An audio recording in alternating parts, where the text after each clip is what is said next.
the PFA Alex Tobin Medal, Mr. Craig Johnston.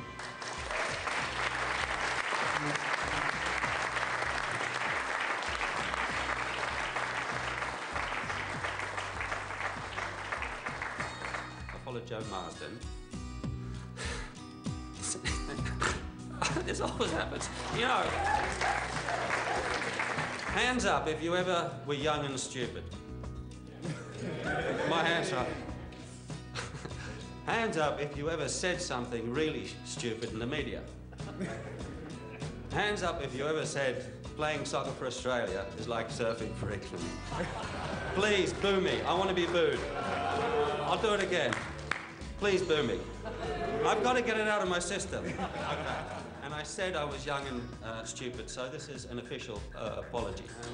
In the presence of all these fantastic Australians who, like me, the first question, are you a footballer, are you Australian? Too bloody right, mate, and I am, and my family is very humble. Thank you.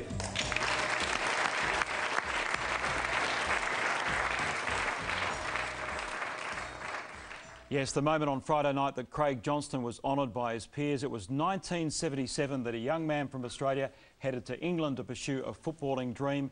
After 11 years, 5 English titles, a European Cup and a goal in the FA Cup final, that dream was fulfilled. Craig, I imagine it was a huge honour on Friday night. Yeah, it was, and I apologise to the guys there.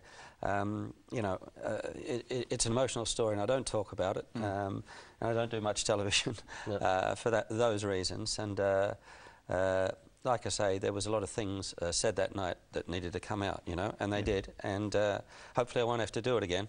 And because it was with the players, the award was called the Alex Tobin Medal, and he's Australia's most capped player, a gentleman of a guy.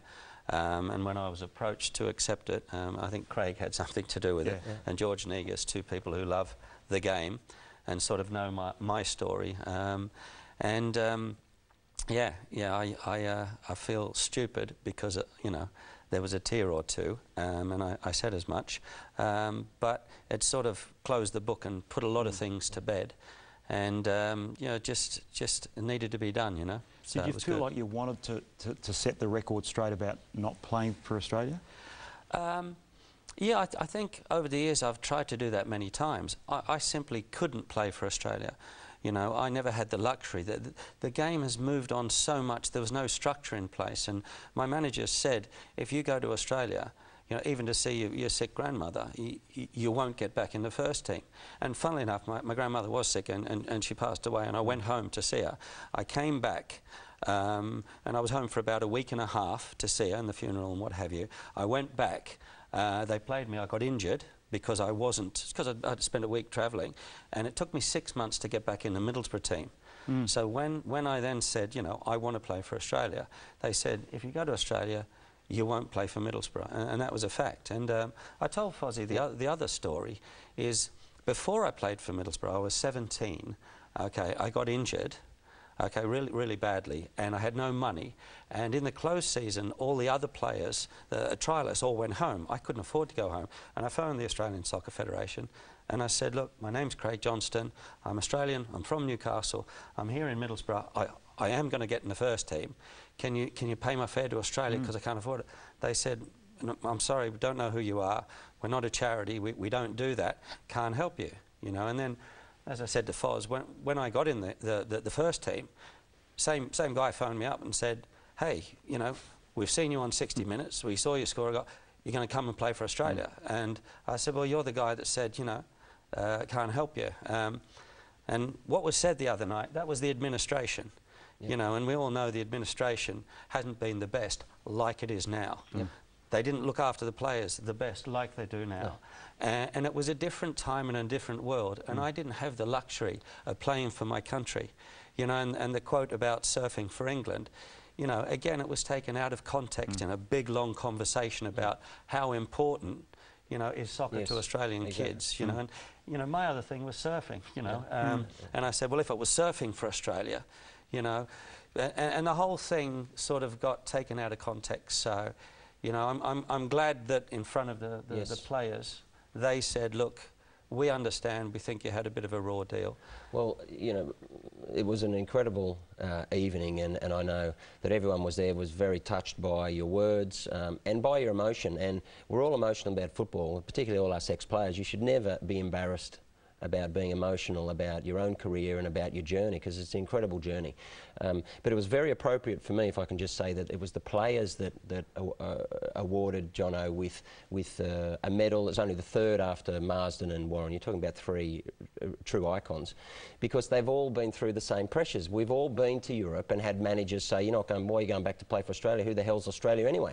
In fact, David Moyes, Timmy's manager, said it only 6 months ago. Well, why are you going to go out and play against Bahrain? This was back in the early 80s, when there was no PFA, there was no support networks. And, you know, I'm the first to say and hold my hand up that all I knew about Jono was his comment, as many people in the game. We didn't know, and that we knew the comment that you'd made about Australian football, and as a guy who pulled on the jersey, that's all I knew. And our understanding was that he'd rejected the country. Then you start to think about it and think, well, hang on a minute. What must this guy have gone through? What sort of pressures did he have on him? And don't forget ever that the administration was an utter disaster in terms of player relations, and this guy was the first to suffer it. Before we get on to Liverpool, you talk about what you went through. Just let's touch on your days at Middlesbrough when you went there as a 15-year-old and you were told by Jack Charlton to go home, basically. How did you persist? How did you keep the dream going?